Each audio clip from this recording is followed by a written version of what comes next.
बहुत बहुत धन्यवाद आप लोगों को कि इस लॉकडाउन के समय में अपनी वैदिक संस्कृति को उजागर करने के लिए तन्मयता के साथ लोगों के साथ संपर्क करते हुए हम एक दूसरे के विचारों को सुन रहे हैं। इसलिए माननीय आनंद बाबू को ढेर सारा धन्यवाद, माननीय वेद अलंकार जी को भी।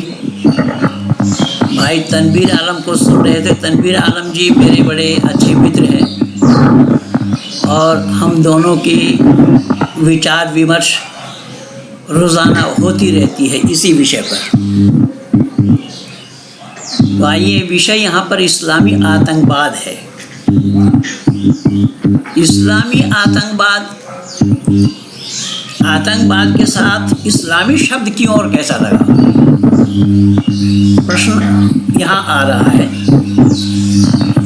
क्या आतंकवाद तो आतंकवाद है, पर इस्लाम के साथ आतंकवाद का क्या ताल्लुक है? मैं पहले भी बताया, अब भी बता रहा हूँ, बहुत वर्षों से बताता आ रहा हूँ कि इस्लाम ही आतंकवाद है और आतंकवाद ही इस्लाम है। इस्लाम बनाम आतंकवाद, इस्लाम वालों की दोष नहीं है। वो जिस पर अमल करते हैं, ये कुरानी तालीम है, कुरानी शिक्षा है कि अल्लाह ताला ने तो साफ शब्दों में मुसलमानों को मना किया है, ला यत्तखिज़िल मोमिनूनल काफ़िरीन औलिया मिन दूनिल मोमिनीन वमन यफ़अल ज़ालिका फ़लैस मिनल्लाहि फ़ी शय्इन इल्ला अन तत्तक़ू मिन्हु तुक़ाह व युहज़्ज़िरुकुमुल्लाहु नफ़्सहु व इलल्लाहिल मसीर। यह सूरह अल इमरान आयत नंबर 28, सूरह अन-निसा आयत नंबर 144, 139, सूरह माइदा आयत नंबर 57, सूरह निसा आयत नंबर 88, 91, इन सब जगहों में अल्लाह ताला ने मुसलमानों को गैर मुस्लिमों से दोस्ती तक रखने के लिए मना किया है कि गैर मुस्लिमों को दोस्त न बनाओ दिल से और ज़ुबान से। अगर तुम दोस्ती रखते हो गैर मुस्लिमों से तो मैं अल्लाह ताला तुमसे दोस्ती नहीं रखता। अब मुसलमानों की क्या गलती है इसमें? मुसलमानों की क्या गलती है? कुरान को तो फॉलो करना पड़ेगा। कुरान तो उनके लिए पत्थर की लकीर है। भले ही वो मानने लायक बातें उसमें लिखी हुई ना हो, फिर भी मानना पड़ेगा। मानने योग्य बातें नहीं है, ऐसा क्या है कुरान में जो मानने योग्य नहीं है? मानने योग्य बातें ये नहीं है कि अल्लाह ताला ने जिक्र फरमाया है, इज़ क़ालतिल मलाइकतु या मरियम इन्नल्लाहा युबश्शिरुकी बिकलिमतिन मिन्हु इस्मुहुल मसीह ईसा इब्न मरियम वजीहन फ़िद दुनिया वल आखिरति मिनल मुक़र्रबीन व युकल्लिमुन नास फ़िल महद व कहलन व मिनस सालिहीन क़ालत रब्बी अन्ना यकूनु ली वलदुन व लम यमससनी बशर क़ाल कज़ालिकल्लाहु यख़्लुक़ु मा यशाअ इज़ा क़ज़ा अम्रन फ़इन्नमा यक़ूलु लहु कुन फ़यकुन। अब कुरान में मानने योग्य बातें ये क्यों और कैसा संभव हुआ? ये बड़े बड़े डॉक्टर, इंजीनियर और इस्लामिक स्कॉलर भी इस बात को सच मानते हैं। क्या है कि मरियम कुआं में पानी भरने के लिए गई, वहाँ पर परछाई को देखी, परछाई देख करके डर गई, घबरा कर पीछे हटने लगी। अल्लाह का फरिश्ता गैब्राइल ने कहा, मैं तुझे एक संदेशा देने के लिए आया हूँ। क्या है? तेरे पेट में एक बच्चा होने वाला है। अभी बग़ैर शादीशुदा लड़की जो अभी कुंवारी अवस्था में है, उनसे संतान पैदा हो जाना, यह कौन सा विज्ञान, कौन सी मानवता की बात है इसमें? पर इसको पत्थर की लकीर मानना पड़ेगा। इस्लाम वाले इसमें संदेह नहीं कर सकते। इस प्रकार से अनेक बातें हैं, इस प्रकार की अनेक बातें हैं जो मानने के लिए इन्हों बाध्य किया जाता है, उस पर संदेह नहीं कर सकते। वहाँ ज़ालिकल किताब ला रैब फीह कह दिया, कोई शक व शुबा की गुंजाइश नहीं इस किताब के अंदर। कुरान के प्रथम में ही अल्लाह ने जिक्र फरमाया है ज़ालिकल किताब ला रैब फीह, कोई शक व शुबा की गुंजाइश नहीं इस किताब के अंदर। अगर उसमें शक हो तो भी शक नहीं कर सकते, उनको बांध दिया गया है। तो गलती उन मुसलमानों की नहीं है। या कुरान के रहते हुए धरती पर आना शांति का संभव नहीं है, कुरान इससे सहमत नहीं है। अल्लाह ने मुसलमानों को कूट कूट करके भरा है, वक़ातिलू हत्ता ला तकून फितनतुन व यकून अद्दीनु लिल्लाह, कि जब तक अल्लाह का दीन तमाम दुनिया में फैल ना जावे, काफिरों को जहाँ पाओ वहीं कत्ल करो। जहाँ अल्लाह ताला मुसलमानों को यह हुक्म दे या आदेश दे तो मुसलमान इससे पीछे क्यों रहेंगे? यही कारण बना कि इस्लाम के साथ आतंकवाद शब्द जुड़ा है।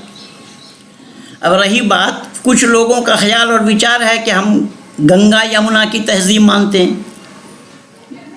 बहुत सारे मौलानाओं को भी मैं दूरदर्शन में बोलते हुए सुना हूँ, गंगा यमुना की तहजीब है ये देश, लेकिन गंगा पानी वो पी सकते हैं? ज़रा फ़ौरन उनसे पूछना चाहिए। अंकर भी तो ये मूर्ख लोग हैं ना, ये एक बात में उनको चुप कराया जा सकता है, पर इन लोगों के पास पूछने की सवाल ही नहीं है। फ़ौरन उनको पूछ लेना चाहिए कि भाई गंगा यमुना की तहजीब आप बता रहे हैं, गंगा जल पी सकते हैं आप? गंगा स्नान कर सकते हैं आप? कोई मौलाना कहने के लिए तैयार नहीं है, सब हराम है। यही इस्लाम है। तो इस्लाम की इन बातों को हमें जानने चाहिए, बहुत ज़रूरी है।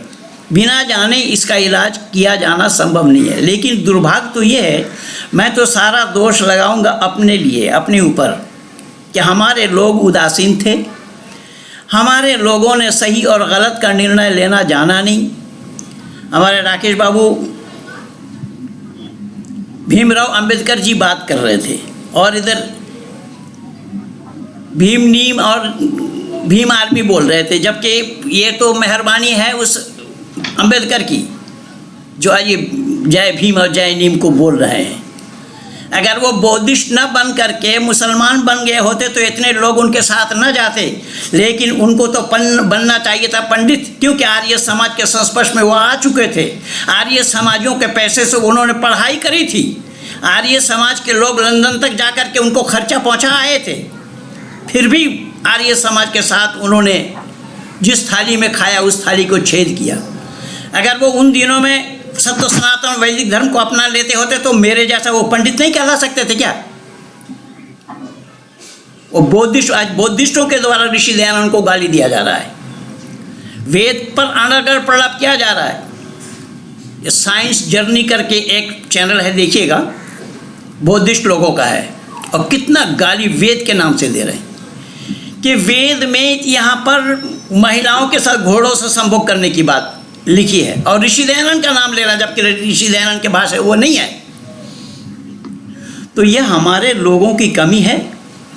हम अपने लोगों ने सही ढंग से निर्णय नहीं लिया। जिम्मेदारी तो हमारी थी, ऋषि दयानंद ने तो जिम्मेदारी दी थी, लेकिन क्या आर्य समाज के लोग उस जिम्मेदारी को निभा पाए हैं? आर्य समाज के लोग आज तो अपने विश्वविद्यालय में ही ऋषि दयानंद के किए हुए वेद भाष को भी नहीं लगा पाए, और क्या करेंगे और क्या बोलेंगे, कहाँ बोलेंगे ये? इसलिए आज बहुत ज़रूरी है इस वैदिक विचारधारा को लेकर के अगर हम चलेंगे, राष्ट्र का निर्माण, इसलिए राष्ट्र निर्माण पार्टी नाम रखा गया है। बाबूजी बहुत सुलझे हुए व्यक्ति हैं और वैदिक विचारधारा से ओतप्रोत हैं। वैदिक विचारधारा ही उनकी मान्यता है, ऋषि दयानंद ही उनके रक्षा कवच है, जो वो खुद मानते हैं। यही कारण बना कि उन्होंने किसी और कोई और नाम न लेकर और नाम न देकर राष्ट्र निर्माण रखा है। राष्ट्र के निर्माण के लिए वैदिक संस्कृति को अपनाना ही पड़ेगा, वैदिक संस्कृति को उजागर करना पड़ेगा, वैदिक संस्कृति को जन जन तक पहुंचाना पड़ेगा। ये सब के लिए परम कर्तव्य है। परम दायित्व है। हम अगर जिम्मेदारी के साथ अपने दायित्व को निभाएंगे तभी बात बन सकती है। हमने दायित्व को निभाया नहीं, शुरू से ही नहीं निभाया। शुरू से अगर इसका निर्वहन करते होते तो आज ये आतंकवाद और ये वो दुनिया भर का जो आज छिड़ा हुआ है भारत भर में विशेषकर, यद्यपि है तो विश्व भर में, लेकिन विशेषकर हम भारत को उससे बचा सकते थे, भारत को। लेकिन हमारे यहाँ वो बात नहीं हो पाई।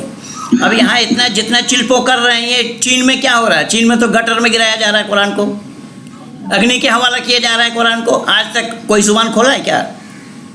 किसी मुसलमान ने ज़ुबान नहीं खोला।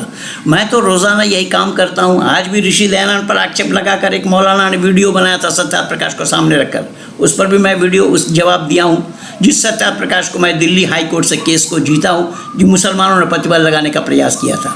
खैर, तो आप लोगों को मैं साधुवाद देता हूँ, धन्यवाद देता हूँ कि बाबूजी के रहते रहते हम सब मिल कर के इस राष्ट्र निर्माण पार्टी को अगर संपूर्ण राष्ट्र के लिए कम से कम आर्यजनों को एकत्रीकरण कर पाएँ, या आर्य लोग ही एकत्रीकरण ये होना नहीं चाहते। आर्य लोग आपस में ही फूट डालो राज करो में ही विश्वास रखते हैं। कम से कम अपने अंदर से ही तो फूट खत्म हो, तो जब ही बाबूजी का ये उद्देश्य सफल होना संभव होगा। और जिन गुरु से शिक्षा उन्होंने ली है, उन्हीं गुरु का सानिध्य मुझे भी मिला है। इसीलिए हम एक विचारधारा के हैं। ऐसे विचारधारा को हमें जन जन तक पहुंचाना है। इन्हीं शब्दों के साथ मैं अपने वाणी को विराम दे रहा हूं। आप सब लोगों को बहुत बहुत धन्यवाद, नमस्ते के साथ।